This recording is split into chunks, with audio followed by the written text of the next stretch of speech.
Hi, my name is Neely Tan, and today I'll be presenting our work titled Critical-Playful Speculations with Cameras in the Home. Cameras in the home provide several promises. They promise care, connection, and convenience, providing ways to check in on loved ones from afar, to capture funny or meaningful moments, to remote work, and more. And for some, smart home cameras promise a sense of always-on security. These smart home cameras also inscribe different power relations, producing harm toward marginalized communities through police partnerships and facial recognition, capturing indirect users on camera, and also coupled with stories of hackers and data leaks. With the rise of consumer home security cameras such as the Amazon Ring and Google Nest Cam, a simultaneous paradox exists between the use of cameras for play and for care, and their use for protection, security, and as evidence.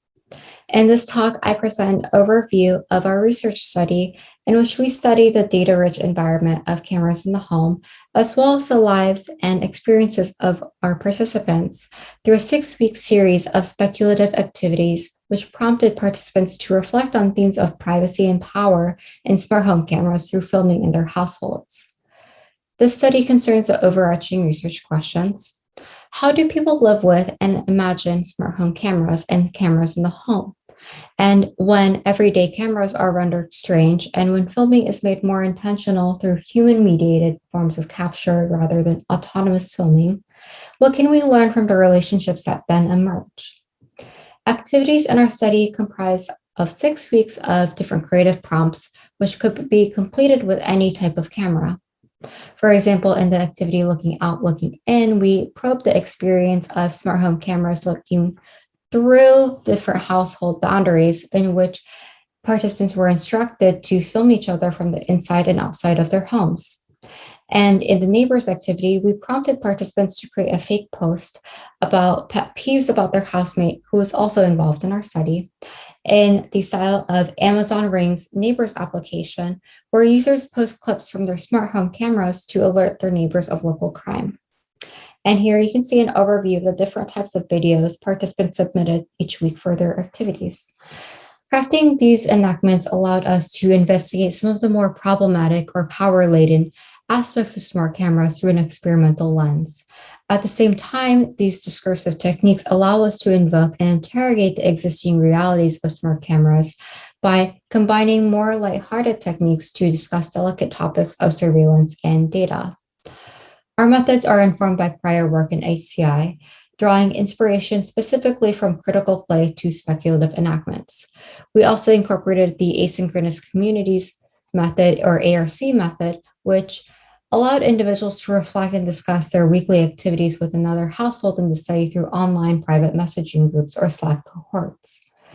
We recruited 16 geographically distributed participants from 10 different households who represented a range of experiences in terms of race and class, and included people who do and don't own smart home cameras, and also people living with others and individuals living alone, seen in our group scenario and individual scenario activities.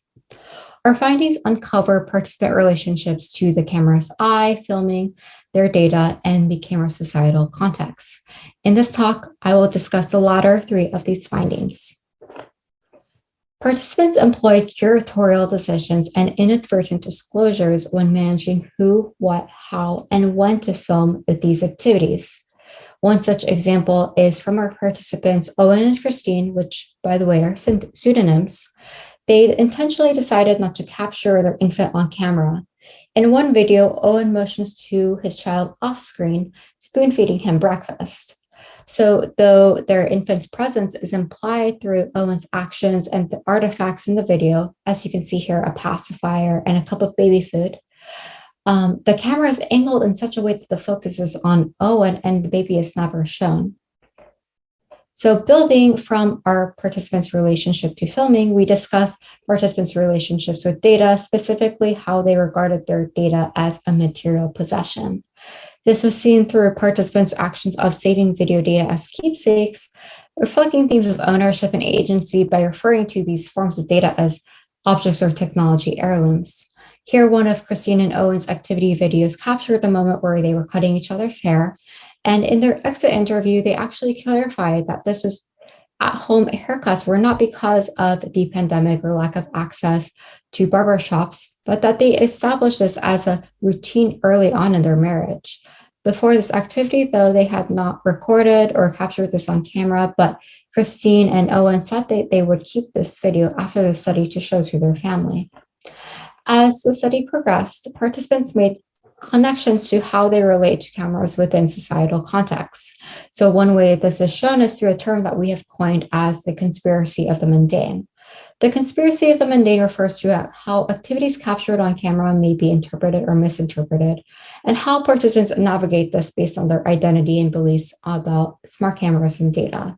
So despite crafting playful neighbors mock-ups such as the one on the right, some picked up on the critical aspect of highlighting the community-based surveillance enabled by smart cameras and adopted a more serious tone in their reflections. One participant, Jordan, reflected on her positionality as a Black woman as she discussed how these apps are dependent on having an affluent mindset and taking part in whiteness.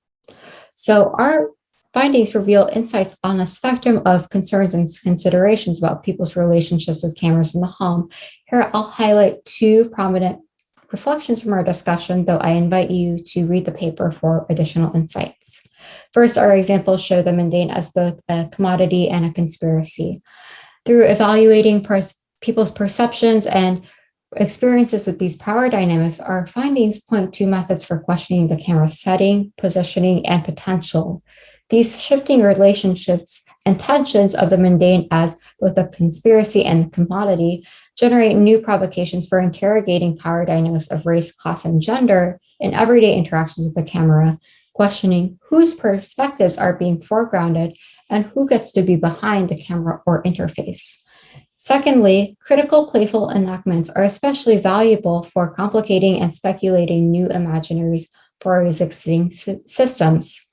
For example, our activities call for participants to actively review their video footage, which was an atypical experience for many.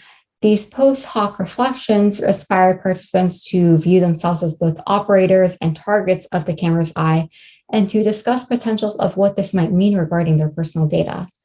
We argue that these sorts of rich cultural data are necessary to more fully understand how people cohabitate with sensing devices. Further explorations in critical playful enactments are especially valuable for IoT researchers to generate new potentials for thinking, acting, and being with everyday sensors. Overall, our study reveals several layers of dynamics of the relationships between people and cameras in the home. As everyday surveillance in private spaces becomes increasingly normalized through new forms of pervasive technology like smart cameras, we hope that researchers, designers, and users continue to engage in critical reflections about personal data and power.